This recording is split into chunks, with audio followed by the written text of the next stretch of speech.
Salve, salve, professor. Boa noite, professor Boa noite, Wesley. Catarina. Tudo bom? Tudo Hoje é, ótimo. hoje é a família Santos na live. É a família Santos, né? Dupla dinâmica, professora Jaqueline Santos e professor Wesley Santos. Boa noite, Rapaz, hoje. Alessandro. Aliás, Alessandro, Pedagogia Absoluta. Muito boa noite. Boa noite, Ana Cristina. Boa noite, Paula. Boa noite, Maria das Graças. Boa noite para todo mundo. E aí, professor, como é que estamos? Rapaz, estamos aqui cansados. Hoje que eu tô mais preto do que ontem. Tá tomando solzinho? Rapaz, a gente tava gravando hoje com o Gustavo Silva e com o Adenilton. E aí, pegamos sol hoje por Brasília aí. Em breve tem projeto novo pra gente. Ai, Vamos que ver aí. bom. Aproveitando a Coisa boa. quarentena pra tocar o terror. Família Santos aí, como diz É o Alessandro. nóis. Olha aí, ó, tudo da mesma cor. Não sei se você Rapaz, sabe, mas já falaram até. para mim que sobrenome Santos é sobrenome de escravos da África para o Brasil. É nós. Sobrenome Santos, sobrenome Silva, né? São sobrenomes que eram dados, então, bem tradicionais, dados, então, no Brasil. Mas o sobrenome mais tradicional do Brasil não é nem o Santos, nem o Silva. É o Cavalcante. Sério? Sério. Não Segundo estudos aí, sabia. né? Não sei se é verdade também, Achava que não. era só o Silva. Pois é, Silva tem muito, né? Geralmente tem Santos, Silva. Um amigo meu fala que tu quer saber se tu é pobre de verdade, se teu sobrenome for Santos, Silva ou Silva Santos. É Aí, verdade. 100% pobre. Esse Alessandro é comédia negritude na área. É nozes. Gente, Mas é, então, muito boa noite, né? Prazer imenso estar recebendo hoje aqui o professor Wesley Santos, professor que é professor de atualidades, professor de RID e professor também de atualidades, né? Econômicas, culturais, né? a lista é Culturais, grande. tudo. A lista é grande do Goiás. E qual é o intuito da nossa live de hoje?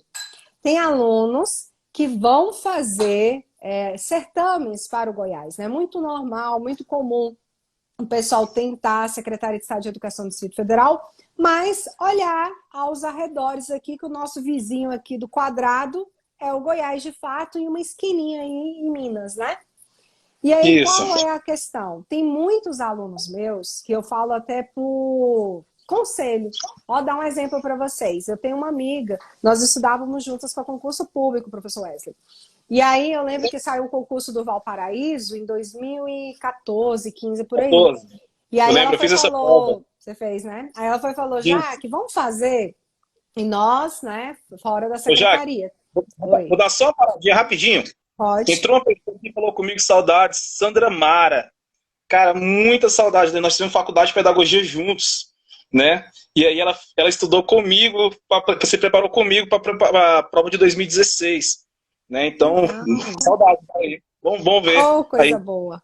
beijo, Sandra. Fazia tempo que eu realmente não conversava com ela. Já me segue lá e puxa um papo comigo lá pra gente conversar um pouquinho.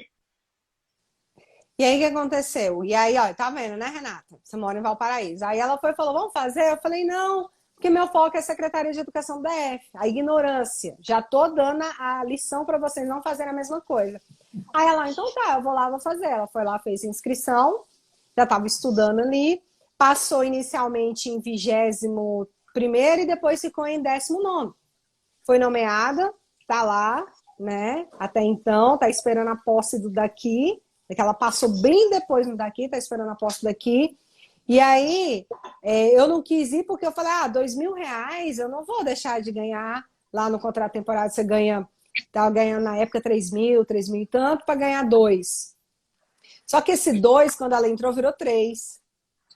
E esse três, já com o tempo que ela já estava 3,5, entendeu? E sendo que a forma de trabalho dela era bem legal, porque não era todos os dias à tarde, mais ou menos um negócio semelhante daqui. E aí ela foi e conseguiu passar para cá. E aí, o que eu quero dizer com isso? Que às vezes vocês só querem se for aqui. E eu acho que a ideia não deve ser essa. Eu acho que você tem que tentar o maior oportunidade de concursos possíveis, até porque você vai treinando, questão da ansiedade, questão do tempo de prova, aquela questão dos conteúdos, e você vai acabando também tirando medo, a questão do branco. Então, são uma questão de vários fatores. E aí acaba que muitas das vezes você vai passar em um, você deixa de passar em um porque você quer muito aquele, que, digamos assim, é o sonho da sua vida. Então, gente, é igual você colocou mesmo, Renata, abraça as oportunidades, é importante. Olha só, eu vou deixar você falando um pouquinho, eu vou sair, eu acho que tá dando um delay. Vou ver se voltou, normalizou. Tava travando um pouquinho. Vê se voltou. Não, voltou, tá voltou. É normal, não, tinha dado um delay aqui pra mim aqui. Delay, né? Tá bom? Então, eu vou frisar. Só refletir o que você falou, eu falo que a galera tem que pensar muito em relação a isso. Eu fiz esse concurso do Valparaíso. Eu lembro que teve 2 leituras de edital. A primeira leitura do edital que teve, eu fiquei em 8º lugar. E a segunda eu fiquei fora por uma questão de português, né? Você falava lá que tinha que ser somando português e informática 50% e a outra parte 50%. Então, das 30 questões de específico eu tinha acertado 27, tinha acertado 9 de informática e tinha acertado 4 de português. E aí eu lembro que eu fiquei fora por conta dessa questão de português, porque se não fosse ela eu tinha ficado dentro, tinha tido outra leitura do edital. Então é realmente importante, hoje as pessoas têm que expandir um pouco esse horizonte e tirar um pouco do preconceito que eles têm em relação ao estado de Goiás. Existe esse preconceito em relação ao estado de Goiás, né? Então eu vejo muito isso aí quando os alunos vão fazer concurso para o estado de Goiás, eles acabam não levando tão a sério. Tem até uma pessoa que me perguntou, professor, será que compensa fazer a prefeitura de Goiânia? Será que não é um concurso comprado? Caras estão falando de uma cidade com 1,5 milhão de habitantes. Então, se a gente tem que pensar como um concurso comprado para uma cidade tão grande, a prefeitura tão grande. Então, realmente existe esse preconceito ainda em relação ao estado de Goiás. Eu espero que as pessoas possam perder um pouco desse preconceito. A gente já perdeu um pouco em relação ao nosso entorno imediato, né? E a gente está tendo agora vários concursos dentro da área da rede aí, em outros municípios também, principalmente aqui no Nordeste goiano, muito concurso aqui para o Nordeste goiano. E aí é tanto que nós estamos com 2 concursos, aliás, eu não sei se ainda está aberto, que era São Domingos, do Goiás, que fica exatamente no Nordeste goiano, está falando aí, divisa com a Bahia, né, já ali na ponta ali, e quase no Tocantins também, ali já na ponta. Isso. E Alto Paraíso de Goiás, que é a cidade turística, inclusive está aberto, e falando assim, questão de remuneração, comparando com a questão do Goiás, tá pagando bem, gente. Não tá pagando ruim, não, se a gente for olhar. Claro que você não quer comparar com Maranhão, com Distrito Federal, com Tocantins, que são lugares que pagam melhores. Mas eu acho que dá para começar assim e você continuar seus estudos. Eu acho que o que não dá é para ficar sem dinheiro, ficar nessa situação, às vezes, de escola privada. E realmente eu vejo muitos alunos que estão arriscando. Inclusive, aproveitar já fazer o convite para vocês, eu montei uma caravana pedagógica para quem quiser ir fazer a prova em Alto Paraíso. Maiores informações, inclusive depois da live eu já vou postar a arte, já tem lá no meu grupo do Facebook, para quem não segue ainda lá, professora Jaqueline Santos, aproveitando também para divulgar o YouTube, professora Jaqueline Santos, e o meu novo Telegram que está na bio, quem ainda não faz parte, faça, que inclusive tem hoje as 5 perguntas que eu já coloquei no Telegram cedo, e mais tarde no final da noite eu vou, em questão de 2020 da Fundep, eu vou comentar para vocês cada uma o que está certo e o que está errado. Então, muito importante isso, professor, você ter colocado a sua visão também, já por você ter ido fora. Eu falo por experiência própria, depois que eu bati, quebrei a cara, vi vários exemplos de colegas passando, eu passei em Cristalina, fui inclusive nomeada, só que aí, por estar aqui, pela dificuldade de estar lá e pelos outros projetos que a gente é professor de cursinho, eu pesei dentro dessa situação e preferi ficar aqui no Distrito Federal, né? Mas eu cheguei a passar em Cristalina, aí eu peguei gosto do negócio, porque é legal sair para viajar. Por mais que você vai fazer prova, é legal o espírito, você junta com outros colegas, conhece outras pessoas, pega ônibus, é legal esse negócio, esse movimento. Aí eu fui para o Tocantins. O professor Gustavo entrou aí agora, fica falando que eu tô com cara de sono. Ele tá aí. Oi, Gustavo. Boa noite, querido. Vou fazer uma gravar hoje também. Foi com uma cara de preguiça que só Jesus na causa. Rapaz, a mulher dele tá quase ganhando neném. E o cara tem que aproveitar para dormir antes que o neném não nasceu, quer pensar em dormir depois que a criança nascer aí, ó. Depois que a criança nascer, ele não vai dormir, aí que você não entendeu aí. Oh, Deus. E aí, vamos lá. Então olha só, o que acontece? Quero colocar meu nome nessa lista aí também, hein? Você também quer ir? O Alessandro disse que também quer ir com a esposa. Porque Alto Paraíso o pessoal quer ficar andando. A Jaque não é prof, sala corte B, não entendi o que ela quis colocar.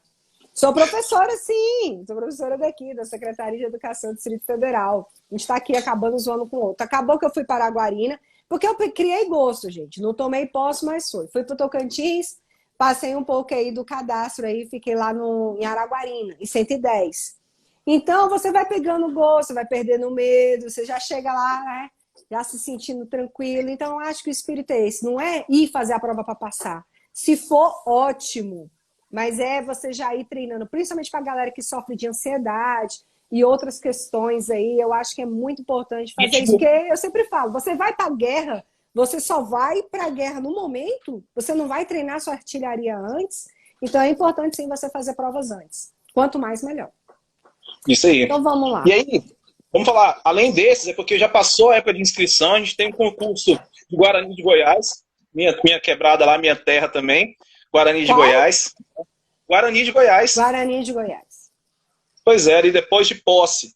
Né? Então, essa região ali do Nordeste goiano, a gente vai ter bastante concurso por agora. A galera está até esperando também que saia o concurso de Posse novamente para mais professores. Tá? Então, vamos pensar, abranger, né, nossa linha aí de atuação, não focar apenas no DF, tem sempre o DF como alvo, mas também focar aí em outras regiões. Por isso, a professora Jaque me fez um convite para estar aqui hoje com vocês. Então a gente não vai trabalhar hoje geohistória do DF, a gente vai trabalhar geohistória de Goiás, do estado de Goiás. E aí, Jaque, parece que uma galera fez umas perguntinhas para você, né? Fez. Primeiro, o pessoal perguntou o seguinte, como, por exemplo, Alto Paraíso é Quadrix, lá no Nordeste do Goiás, igual você colocou, São Domingos, por exemplo, lá é a banca IBEST, por exemplo, IBEST não tem provas para a galera consultar, então é aquele tipo de banca que às vezes faz até a prova, disponibiliza e logo tira. Então, assim, os alunos, em suma, querem saber porque é muito grande igual o conteúdo aqui da rede, é difícil a gente dominar em todos os pontos, saber todas as pessoas, saber a história ao longo dos séculos, essa questão toda, né? E saber contextualizar. Então, a primeira pergunta que eu tenho para fazer para você é se realmente cai a parte mais histórica, que eu tenho percebido isso, né? E, principalmente por ser o Goiás, a gente lembra que antigamente o Goiás era aquela parte todinha que pegava o Goiás e o Tocantins, que hoje é dividido, né? Então, tem toda essa história da divisão dos estados, né, da questão de Palmas depois ter vindo como capital, e também a capital Goiânia, e nisso também Brasília. Então tem toda essa integração dessa história das fazendas, dos séculos. Eu queria que você contasse aí pra gente e falasse o que é relativamente importante saber sobre. Então vamos fazer o seguinte, vamos dividir um pouco por partes. Para começar, essas bancas menores que têm feito muitos concursos de prefeitura, a gente vê que essas bancas têm examinadores que não são especialistas naquele assunto. Principalmente quando a gente fala de história do Goiás. Então você pega mais professores de história geral que montam as questões. Então ele vai abordar muito a questão histórica, uma parte mais abrangente, ele não vai aprofundar tanto. E vou sempre dar uma dica para os meninos, é o seguinte, quando a gente falar de prefeituras no estado de Goiás, sempre tem que dar uma lidinha, vai lá no Google, coloca lá a história do município, porque sempre vai ter algum personagem importante da história do município, que esse examinador vai tirar essa história igual você está fazendo também, lá da história do município. Então, por exemplo, você fez a prova de Cristalina. Então, se você for lá digitar lá a história de Cristalina, vão ter personagens históricos de Cristalina que não caem na história do Goiás. Sim. Então, tem que abranger tanto a questão do município, que geralmente eles sempre colocam, sempre eles colocam uma questão do município. Sempre eles colocam uma questão do município. Tem caído em provas aí de 5, em prova que cai até 8 questões de geohistória aí do Goiás. Então, pelo menos uma questão do município eles vão jogar. Pelo menos uma questão do município. Essa Olha é a primeira que dica dica. bacana. Essa é a primeira dica. Então, primeira dica, turma, saber, né, o ponto histórico da região específica que você está fazendo prova. Olha que dica importante, realmente isso é um ponto assim, legal. Pensa pro mesmo contexto da gente. Quando a galera vem fazer a prova no DF, eles não têm que aprender o que acontece na rede? Não tem que aprender o que acontece no DF? É o mesmo conceito que eles querem. Eles querem que vocês entendam também como funciona a dinâmica ali do município, como funciona a dinâmica municipal. Então eles vão querer que você saiba algum ser histórico, algum fator histórico que aconteceu naquela região. Exemplo, concurso de Alto Paraíso. É muito importante ali nós sabermos que, por conta da Chapada dos Veadeiros estar localizada ali no município de Alto Paraíso, Cavalcante, então esses outros municípios ali, é importante que você saiba a função que Alto Paraíso tem para aquela região, ou a função que Chapada dos Veadeiros tem para aquela região. Exemplo, vou te fazer uma pergunta. Você sabia que a Chapada é tombada como um patrimônio natural da humanidade? Não. Olha que engraçado, a Chapada é tratada como patrimônio natural da humanidade. Então, é um patrimônio da humanidade, ela tem que ser preservada. Então, olha o tanto que é a importância da Chapada. Então, é impossível fazer uma prova hoje de Alto Paraíso e não trazer nada sobre a Chapada. E não trazer nada. Então, você tem que entender o contexto histórico e geográfico da Chapada dos Veadeiros, você fazer uma prova de Alto Paraíso. Você Então, falar é uma importante. coisa bem importante aí, que eu vejo o seguinte, lá em Alto Paraíso, que muitas pessoas saíram aqui do Goiás, além de outras cidades do nosso país, e foram realmente buscar a parte econômica, a parte mais tranquila também de viver. Que a gente sabe Sim. que lá o espírito de que até das próprias pessoas que procuram viajar para Alto Paraíso é diferente.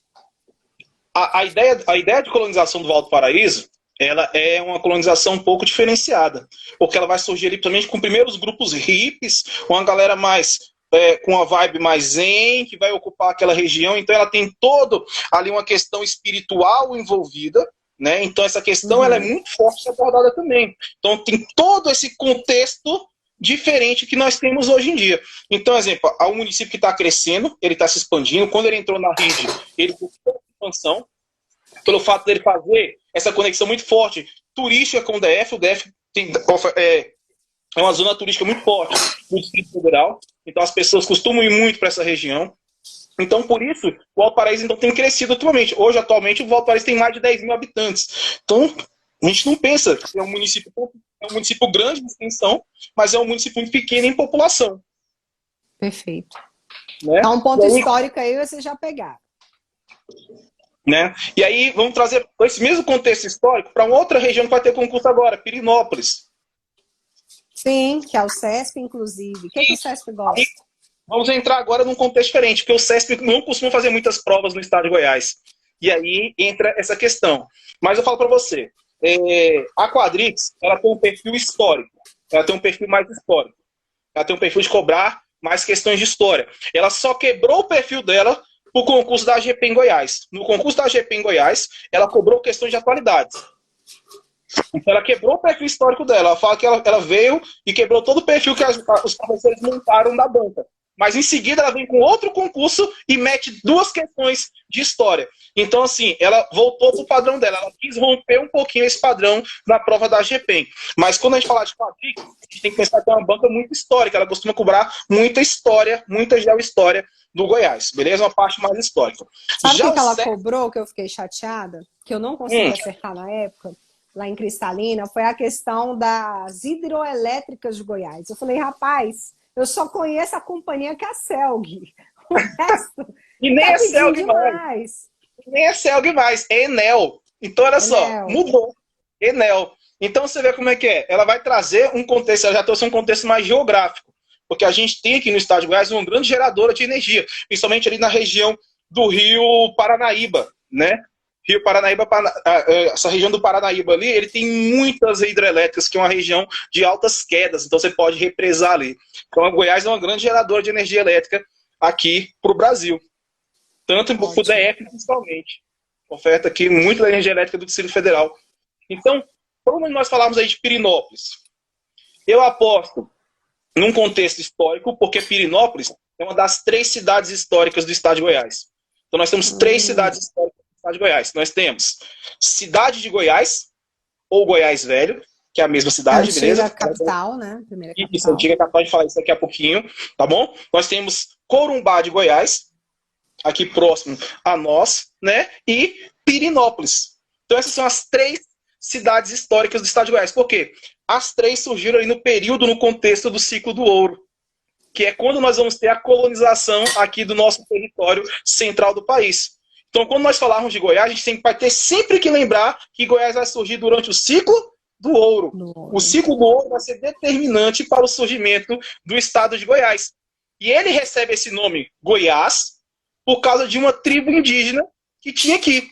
Porque o primeiro ouro encontrado aqui no Goiás foi ali na região do Rio Vermelho. Né? A primeira região colonizada do Goiás foi a região do Rio Vermelho, onde foram encontradas essas minas de ouro. E lá era a terra da tribo Goiá. Então ele falava que era a terra dos Goiáses.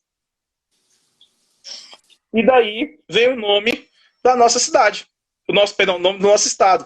Né? Então, ali da terra dos Goiáses, virou estado de Goiás. Então, as 3 cidades históricas que nós vamos ter aqui, Goiás Velho, Corumbá de Goiás e Pirenópolis. Só que eles não tinham esse nome, nem sempre eles tiveram esse nome. Goiás Velho, por exemplo, se chamava Vila Boa. Goiás Velho se chamava Vila Boa. E Pirenópolis se chamava Meia Ponte. Então esse era o nome de Pirenópolis. E já veio umas... Cara, tem umas 4, 5 questões que abordou em concurso no Goiás. Qual era o nome de Pirenópolis? Qual era o nome que Pirenópolis tinha antes desse nome que ele tem hoje em dia? No caso era Meia Ponte. Era a província de Meia Ponte. Perfeito. Gente, se vocês forem tendo perguntas, vocês podem estar escrevendo, que na medida do possível que eu vou intermediando com o professor Wesley, tá?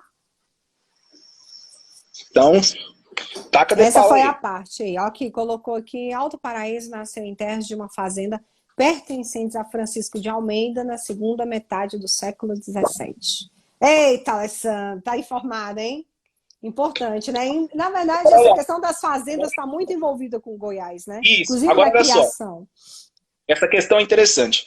Ela vai surgir de uma pequena fazenda, essa fazenda vão crescendo. É a mesma coisa que a gente tem lá de Braslândia. Ela vai da fazenda dos Braz. Então a fazenda dos Braz vai se crescendo, vai virando um pequeno povoadinho e vai se expandindo. A gente vai ter muito isso no estado de Goiás. Muito isso. Por quê? Por que eu falo isso? Porque o estado de Goiás ele vai ter 2 tipos de ocupações diferentes. Uma ocupação homogênea e outra ocupação heterogênea. Professor, como assim? Durante o ciclo do ouro, a gente vai ter uma ocupação homogênea, que é o quê? Um grande aglomerado urbano. A gente vai ter 3 aglomerados urbanos. Cidade de Goiás, Corumbá de Goiás e Pirenópolis. Só que quando acaba o ouro, Jaque, quando acaba o ouro aqui vai ser intenso e breve. Vou usar uma piadinha, mas fica na cabeça dos meninos. O ciclo do ouro em Goiás vai ser como se fosse uma gozadinha de galo. Intensa e breve. Beleza? Porque ele durou apenas 50 anos. Então, esse é o tempo aqui do período do ciclo do ouro em Goiás. Depois que acaba o ouro aqui, o que acontece? O povo vai embora. O povo vai embora. E quando esse povo vai embora, aí, o que acontece? As pessoas vão deixar de viver na cidade. E olha o que eu vou falar para você. Em Goiás, a ocupação é diferente. Goiás surgiu urbano, ele vai surgir urbano. As primeiras cidades aqui vão surgir cidades mesmo, porque vai ter muita riqueza. Então Goiás surge urbano. E quando acaba o ouro, as pessoas vão embora. E aí as pessoas vão migrar de um regime urbano para um regime rural. Mas não é só rural, rural de subsistência. E aí vai começar a surgir o que você acabou de falar, o seio fazendal. As pessoas vão se mudar para as fazendas e a relação da vida em Goiás vai ser uma relação de fazenda. Porque vai ser através das fazendas que vão começar a surgir as cidades. Porque aí vai começar o segundo período de ocupação do território goiano, que é o período da pecuária, que é onde vai surgir muitas cidades, principalmente no Nordeste goiano, por conta das fazendas. As pessoas vão começar a migrar do Nordeste aqui para o Centro-Oeste, em busca de terras devolutas, terras livres, onde eles poderiam, então, começar a plantar, criar gado, e assim vão surgir pequenas novas cidades. Entendi. Perfeito colocar sobre isso. Olha aí, gente, a questão histórica ela é bem abrangente, ela é bem ampla. E eu ia te perguntar, porque eu vi isso na prova da Quadrix, os principais personagens, né? Aí dentro dessa construção do Goiás que eu falo. Personagens históricos, a gente fala que o Goiás, como ele é um estado grande, então nós vamos ter personagens históricos importantes. Mas a gente vai ter aqui... É uma barça. Tipo uma barça. É uma massa. Tem uma aluna até que perguntou aqui um negócio. A live vai ficar salva. Aí a Renata até colocou aqui. Bernardo Saião tinha muitas terras ali no município de Alexânia, chamada Serra do Ouro. É isso mesmo. Bernardo Saião é um personagem histórico, tanto para o DF quanto para Goiás. Eu vou colocar ele porque ele foi vice-governador de Goiás e ele foi encarregado pelo senhor presidente Getúlio Vargas de criar a primeira colônia agrícola de Goiás, a Canja e a colônia agrícola de Ceres. Então ele vai ser um personagem extremamente importante. Por conta dessa obra que ele vai fazer na colônia agrícola nacional e na colônia agrícola de Ceres, que o senhor JK vai escolher ele para abrir as vias que vai interligar o DF, depois vai interligar o DF ao norte, né? Aí quando ele vai acabar morrendo, infelizmente. Mas é um personagem importante. Nós vamos ter alguns personagens importantes que eu falo que são mais caricatos. Uhum. Anhanguera é o nosso primeiro personagem importante. Por que a gente tem a TV Anhanguera? Por que a gente tem a cidade Anhanguera? Por que a gente tem o rio Via Anhanguera? Por que a Anguera, gente tem a né? cidade Anhanguera? Por que a gente tem tudo isso em Anhanguera? Anhanguera, então, é aí um bandeirante. E ele vai ser o responsável, então, por chegar aqui em Goiás e montar a primeira cidade. As pessoas costumavam falar na lenda que Anhanguera foi o primeiro, o descobridor de Goiás. Não, Goiás já tinha sido mapeado anteriormente ao Anhanguera. Bartolomeu Bueno da Silva, o Anhanguera. Mas ele vai ser o primeiro a querer fixar-se, o primeiro a querer morar, o primeiro a fundar a primeira cidade. Então, por isso que o Anhanguera é tão importante para a nossa história. Tem a Avenida Anhanguera, lá em Goiânia. Então, por isso que o Anhanguera leva tanto esse nome, porque ele vai ser o cara que vai realmente criar a primeira cidade aqui, beleza? Então, é importantíssimo o personagem aí de Bartolomeu Bueno da Silva, o Anhanguera. Esse é o nosso primeiro personagem histórico importante, tá bom? Detalhe, tem até música com nome Anguera, música No sertaneja hino, com nome Anguera. o hino de Goiás traz Anhanguera, malícia e magia, taca fogo nas águas do rio. Tem lá no hino do estado de Goiás. Né? O Anhanguera, então, é um personagem extremamente importante para a nossa história. Quem me segue aí, ou quem não me segue ainda, clica lá em cima daqui a pouco, segue o tio Wesley aí. Meninos, tem várias postagens minhas mais anteriores, lá no comecinho do meu Instagram, tá? Sobre Geohistória do Goiás. Tem muita coisa lá sobre a história do Goiás, tem questões comentadas, tem muita coisa lá sobre Geohistória do Goiás. Tem que ficar esperto em relação a isso, beleza? Tem que ficar esperto em relação a isso. Outro personagem muito importante para a história de Goiás, isso que vai fazer principalmente, Jaque, para quem vai fazer concurso em Goiânia, é o Pedro Ludovico Teixeira. Ah, Pedro Ludovico, famoso, já vi isso. Quem não souber quem é Pedro Ludovico, fazer uma prova em estado de Goiás, fala que pode esquecer e voltar para o começo da sua prova. Porque não tem como. É impossível você fazer uma prova hoje no estado de Goiás e você não falar de Pedro Ludovico Teixeira. Porque realmente ele vai ser o cara que vai dar um start diferente para o estado de Goiás. Ele vai dar uma mudança. Professor, como vai acontecer esse contexto do Pedro Ludovico? O Pedro Ludovico nasceu na cidade de Rio Verde, né? É um cidadão goiano, era médico, né? E ele vai lutar junto com Getúlio Vargas na Revolução de 30 contra o coronelismo goiano. E aí vai entrar um outro personagem importante para nós, que é os Caiados. Os Caiados são personagens importantíssimos para a história de Goiás, porque eles vão ser os líderes ali do movimento do coronelismo no estado de Goiás, que é o avô do atual governador do estado de Goiás, Ronaldo Caiado, que é o senhor Antônio Ramos Caiado, ou Totó Caiado, como era conhecido.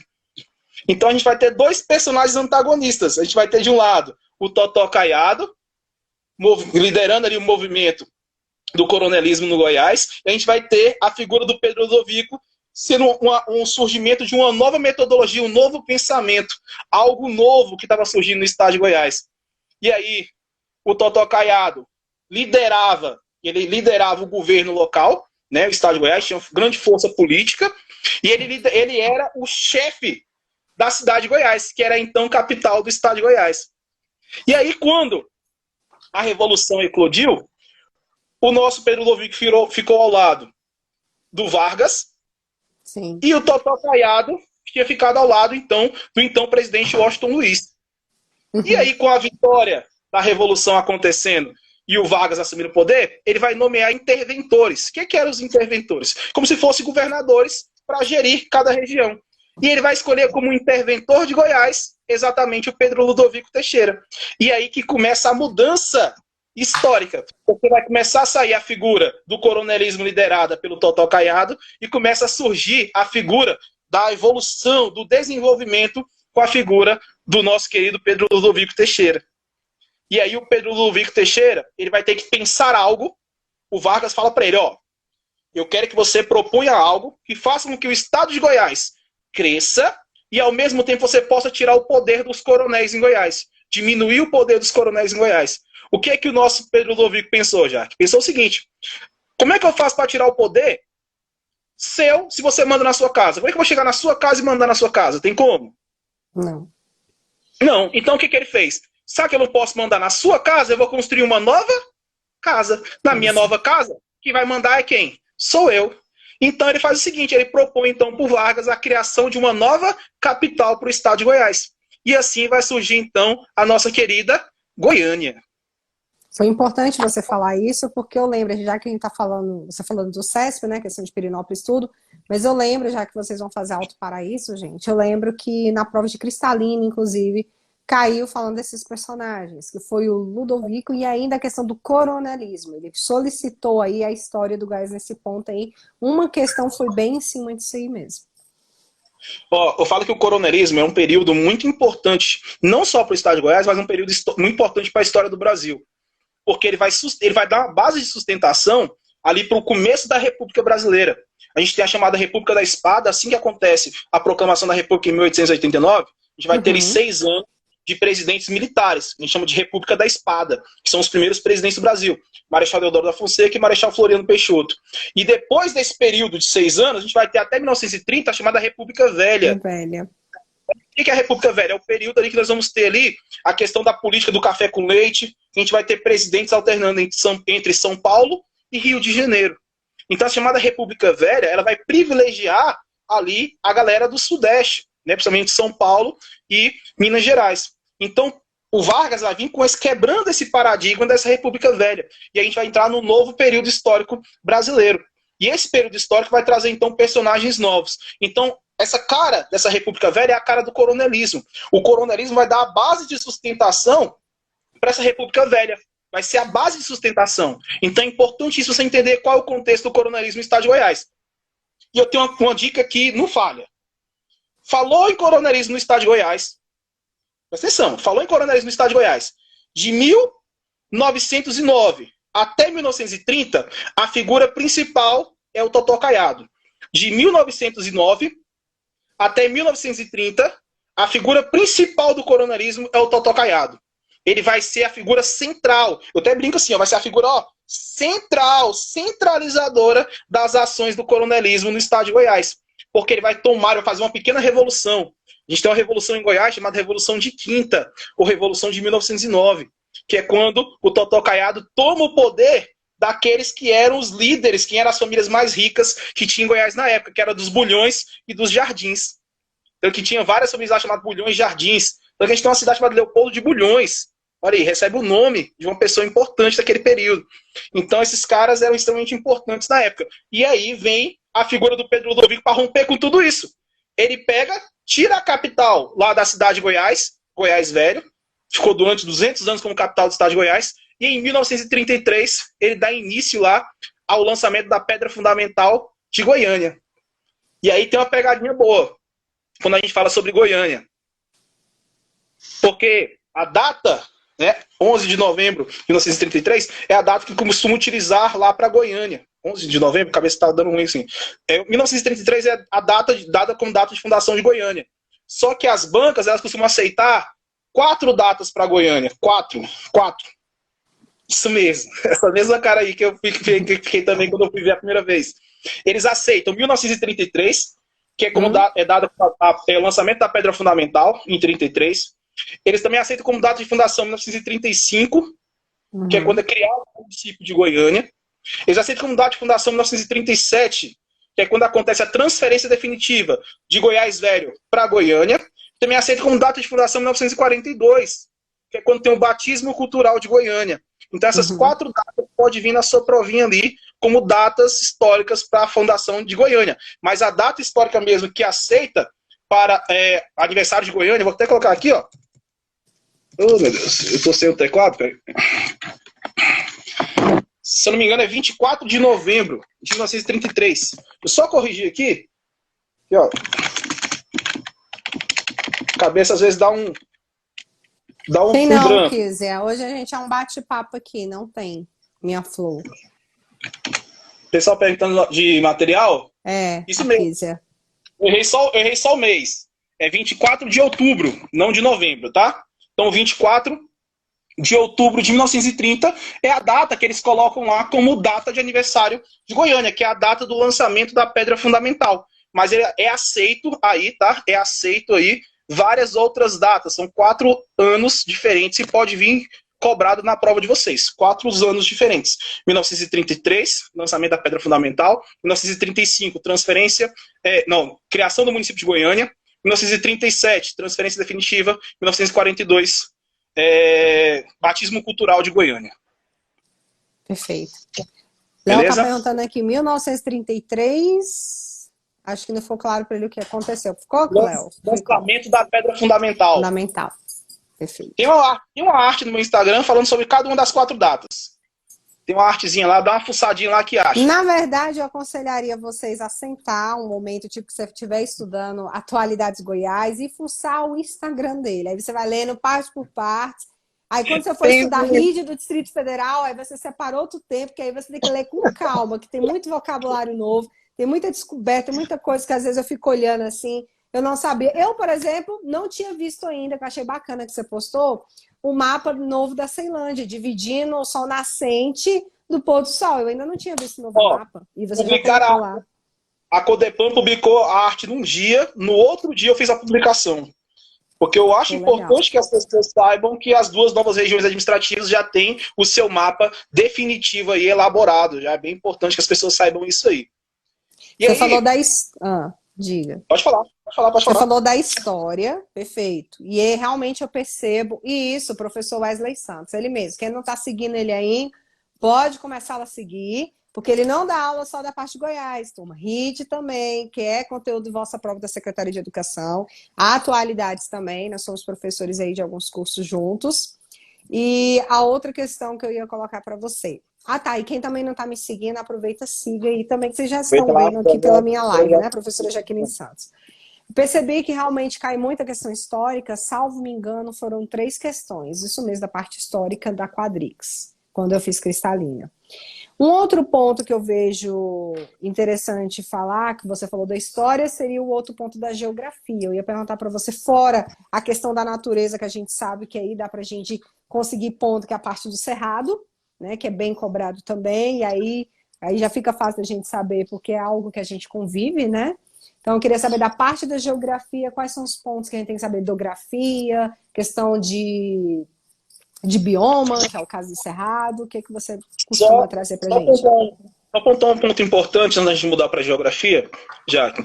Um outro ponto que costuma cair muito em provas, principalmente da Quadrix, beleza? Principalmente da Quadrix, é a estrada de ferro. Porque a estrada de ferro em Goiás ela é extremamente importante para a mudança que nós temos no estado de Goiás hoje em dia. Extremamente importante, tá? Então, é importante ver também como aconteceu o contexto da estrada de ferro. O contexto da estrada de ferro vai acontecer num contexto diferente, vai surgir de fora de Goiás para dentro. Então, vai surgir uma ideia de São Paulo para se expandir agropecuariamente aqui para o estado de Goiás. Então, é uma questão muito importante também aí, que costuma cair com muita incidência. Eu tenho um esqueminha aí sobre isso. Eu peço para os meninos acompanhar amanhã. Eu vou estar fazendo uma live só sobre Geohistória do Goiás. Não vai ser no meu Instagram, vai ser no Instagram da Rede Priorize. Tá? Vou fazer uma live para a galera da Rede Priorize amanhã. Vai ser só sobre Geohistória, só sobre história do Goiás. Vai ser transmitido onde? Amanhã pelo Instagram da Rede Priorize, às 20 horas. Rede Priorize. Isso. Mas quem me seguir, eu vou deixar ligado que eu vou me autoconvidar lá e as pessoas vão ficar me vendo 2 vezes. Olha aí, gente, mais uma segunda oportunidade para aprofundar esse ponto. Tá perguntando aqui, hidrografia, relevo, cai também a parte da geografia, né? Cai demais, cai demais. E aí eu tenho uma dica boa para vocês. Muito dos contextos que a gente já conhece do DF, muito do contexto que a gente já conhece do DF, vai cair em provas do estado de Goiás. Por quê? Porque o DF está dentro do estado de Goiás. Então, muito dos fatores que a gente utiliza aqui vai cair também para lá, com algumas modificações, beleza? Com algumas modificações. Vamos lá. Como você já frisou aí, o bioma já é sabido por todos nós, que o bioma do estado de Goiás também é o cerrado, assim como é o bioma característico do DF. Então, o bioma do cerrado é o bioma característico também do estado de Goiás. Só que, com algumas observações. Porque a gente vai ter no estado de Goiás também algumas zonas de transição entre cerrado e Pantanal. Então a gente tem o chamado Mato Grosso Goiano, né? Que é uma zona com a terra mais rica, ali na parte mais noroeste do estado de Goiás. Então a gente também tem essa presença aí do chamado Mato Grosso Goiano, que é uma zona de transição entre o Cerrado e o Pantanal. Onde Quais o são solo os municípios, mais ou menos, que fazem parte disso aí, desse Mato Grosso Goiano? Mas é muito mais a parte só noroeste. Os mais famosos. Aí você me pegou, você me abraçar agora, Jaque. Uruaçu ali, chegando ali. É mais pra lá um pouquinho. É mais pra lá um pouquinho. É mais para lá um pouquinho, porque eu costumo dividir muito por regiões. Eu não vou muito pelos estados. Mas perfeito, Mato Grosso, Goiano. Depois a gente vai precisar. Tem É o problema chamado não. Mato Grosso Goiano. É uma parte de transição mais ali para a parte já de fronteira com o estado de Mato Grosso. Tá bom? Mato Grosso e Mato Grosso do Sul. Tá? Aí nós temos o clima tropical. Beleza? Clima tropical, mesmo clima do DF, clima tropical. E aí nós vamos ter zonas diferentes aí um pouquinho. Porque a gente vai ter o tropical semiúmido, que é tradicional aqui dentro do estado de Goiás, e na região onde está o DF, Goiânia e Anápolis, a gente vai ter o chamado tropical de altitude, porque é uma zona um pouco mais alta, mais elevada. Beleza? É uma zona mais alta, mais elevada. Desculpa. Então essa área ali é uma área... Essa área ali é uma área onde nós temos um clima um pouco mais ameno, com temperaturas um pouco mais baixas do que a que nós temos no restante do estado de Goiás. Então, por conta da altitude que nós temos aqui elevada nessa região. Tá bom? Então, relevo. Relevo. A gente vai ter uma... Só, diferente do que acontece no DF. Por exemplo, o DF nós vamos ter a presença do planalto, predominância de planaltos, né? E chapadas e chapadões.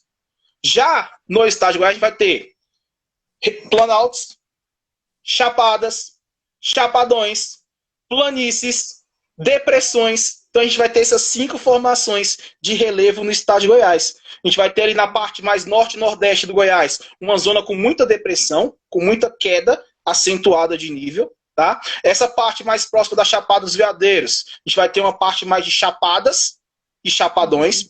Essa parte mais central, onde está o DF, onde está Goiânia, onde está Anápolis, a gente vai ter uma parte muito forte de planaltos. E nessa parte que eu falei agora, de chamado Mato Grosso Goiano, a gente vai ter uma pressão muito forte ali de planícies, porque é uma parte mais alagada, é uma parte mais baixa que alaga. Por isso que ela tem essa transição junto com o Pantanal. Então a gente vai ter essas 5 formações de relevos aí dentro do estado de Goiás. Perfeito. Tati, o GIN, que eu, até onde eu saiba, o professor pode me corrigir, com Y é a questão de aeroportos, que chamam GIN com Y, que o pessoal acabou utilizando. Isso. Né? Isso. É isso. Quanto ao concurso de Goiânia, Júlia, o que acontece? Assim como outros, né? Pirinópolis abriu, foram lá, suspenderam. Goiânia também. É por conta da questão da pandemia.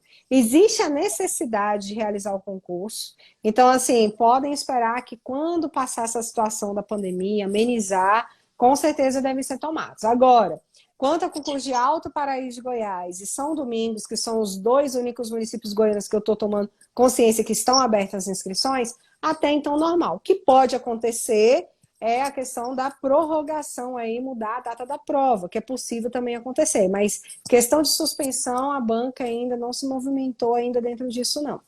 É isso. Pode falar, professor.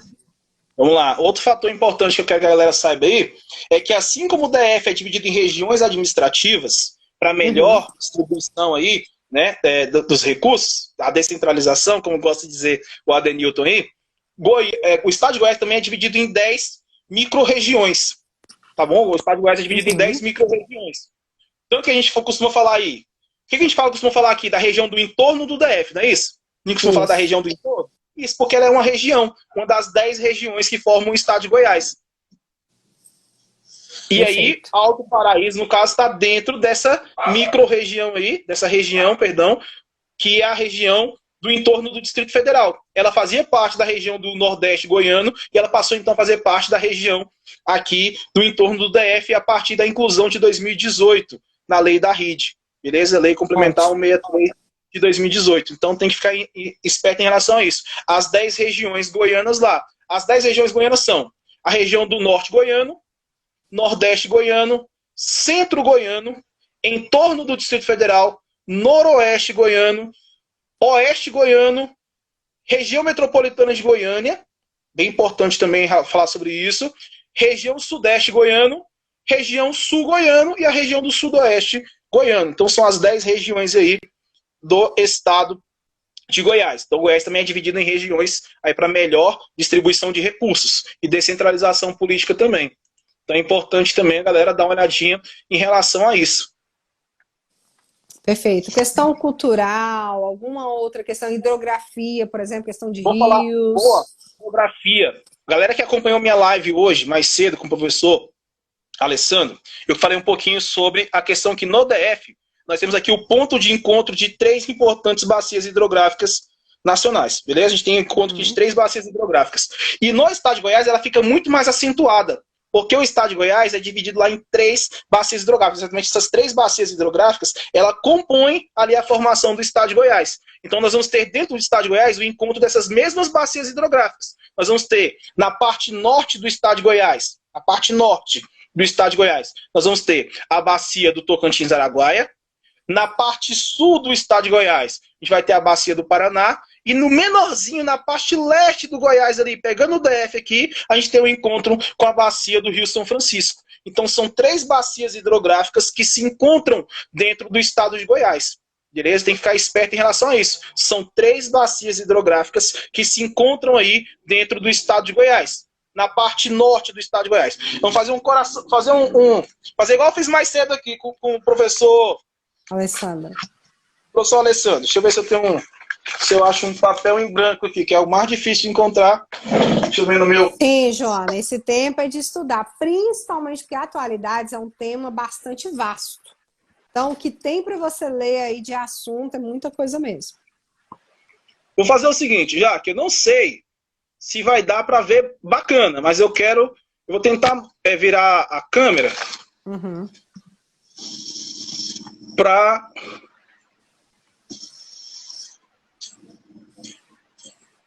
eu vou tentar virar a câmera, eu estou esperando na televisão, e aí eu vou tentar ver se você vai falar para mim se vai dar para visualizar bem. Dá. Se só parar o celular, dá para visualizar bem. Deu para ver. Amarelo, azul, dá para ver. Isso. E um pedacinho de cinza. Vou botar meu mouse aqui, bem nessa região aqui, tá vendo? Ó, aqui é o estado de Goiás. Tá vendo? Nessa parte norte do estado de Goiás aqui, ó, nós temos a bacia do Tocantins-Araguaia, que é essa bacia de azul aqui, ó. Essa é a bacia do Tocantins-Araguaia, beleza?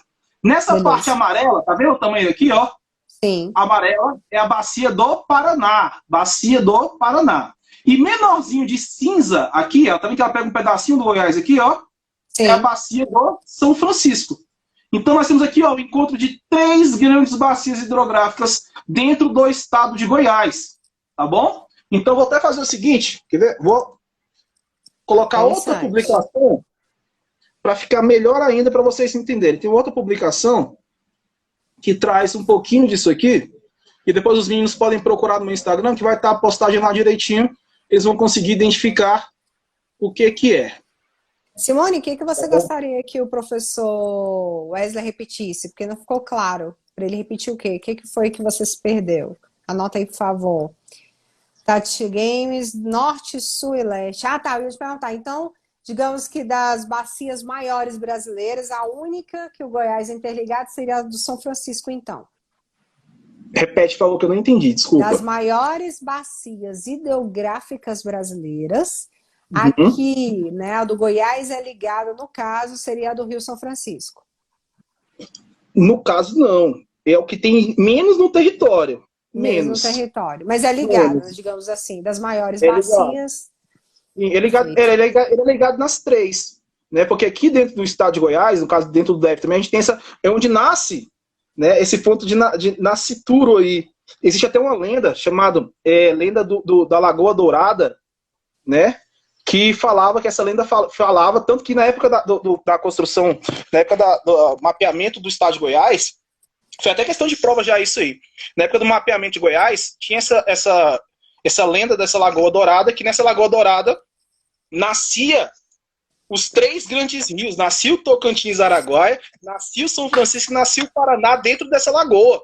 E aí, essa lenda ficou durante muito tempo. Se você pegar cartografias do estado de Goiás antigas, tinha lá, falava sobre essa Lagoa Dourada, e esse mito de que os 3 rios nasciam dentro dessa lagoa.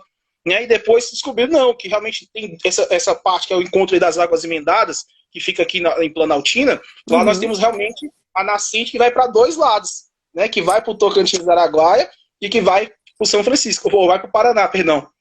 Então, é um ponto importante aí sobre essa questão da hidrografia do estado de Goiás. Eu estava tentando achar aqui, agora eu acabei de descobrir que eu tenho publicação que só. Eu pensava que era poucas, mas eu acabei de descobrir que eu tenho muitas. É o que eu falei, é sentar para estudar, né? A parte aí. Hoje eu vou olhar o Instagram do professor Wesley, vou estudar aqui, ver quais são os principais pontos de curiosidade. Ela falou das 10 micro-regiões. Ele chegou a falar aí eu até recomendo para vocês pesquisarem, que são muitas, que ele falou em torno do DF, região metropolitana de Goiânia, sul do Goiás, noroeste do Goiás, norte do Goiás, sudoeste, ele falou um monte aí. Boa, vamos lá. Só para complementar aqui, outra coisa sobre a questão da parte geográfica do estado de Goiás. Hoje, o estado de Goiás ele vai estar atingindo mais de 7 milhões de habitantes. Então, para um estado tão grande, é uma população pequena. E a gente tem essa concentração populacional, mas ali na região, na região metropolitana de Goiânia, hoje a região metropolitana de Goiânia tem 2,5 milhões de pessoas. A região metropolitana de Goiânia tem 2,5 milhões de pessoas. E a região do entorno do DF, ou então vou colocar melhor, a região da RID, que completa o DF, ali tem mais 1,5 milhões. E projeções apontam que tem 1,7 milhões agora. Uhum. Então, se você pegar só essas duas regiões, dá mais da metade da população do estado de Goiás. Por quê? Caramba. Os municípios goianos, eles não são municípios tão grandes de questão populacional. Nos 10 maiores municípios de Goiás, 5 deles vão estar, olha só, 5 deles vão estar na região do entorno do DF, 3 deles vão estar dentro da região metropolitana de Goiânia. E 2 vão ser questões muito específicas. Por quê? No top 10 a gente vai ter Goiânia em primeiro lugar, com cerca de 1,5 milhões de pessoas. Uhum. Em segundo lugar, a gente vai ter Aparecida de Goiânia, com cerca de 650 mil pessoas. Em terceiro lugar, a gente vai ter Anápolis, que é um polo industrial, é o principal polo industrial de Goiás, por isso que ela tem tanta população, com cerca de 400 mil pessoas. Depois a gente vai ter Rio Verde, que é o principal polo agropecuário do estado de Goiás, por isso que também tem grande população, com cerca de 300 mil habitantes. E aí já entra Águas Lindas, que ocupa aí o top 5. Águas Lindas ocupa o top 5. Aí depois de Águas Lindas a gente vai ter Lusiânia, que também está aqui no entorno do DF. Depois a gente vai ter Valparaíso, que também está no entorno do DF. Beleza? Aí depois a gente vai ter Trindade, que está lá na região metropolitana de Goiânia. Assim como a Aparecida de Goiânia está na região metropolitana de Goiânia. E a gente vai ter 2 municípios, Formosa e aí Novo Gama, completa o top 10. Então você vê que hoje o DF e Goiânia ele consegue o maior aglomerado de população do estado de Goiás. A gente vê municípios crescendo muito, mas ainda com populações muito pequenas. Porque o estado de Goiás, apesar de ser um estado, como ser um estado muito grande, uma população de 7 milhões de pessoas é uma população pequena. Você pensar que só o DF, desse tamanhozinho, tem metade da população do estado de Goiás. Verdade. Foi importante você colocar esses pontos aí. Olá, professor Carrijo, grande abraço. Legal ver você aqui conosco. Aí, professor Carrijo, olha, de matemática aí, raciocínio lógico. Outra coisa que eu ia perguntar para você. Em questão cultural, questão artística, tem alguma coisa? Arquitetura?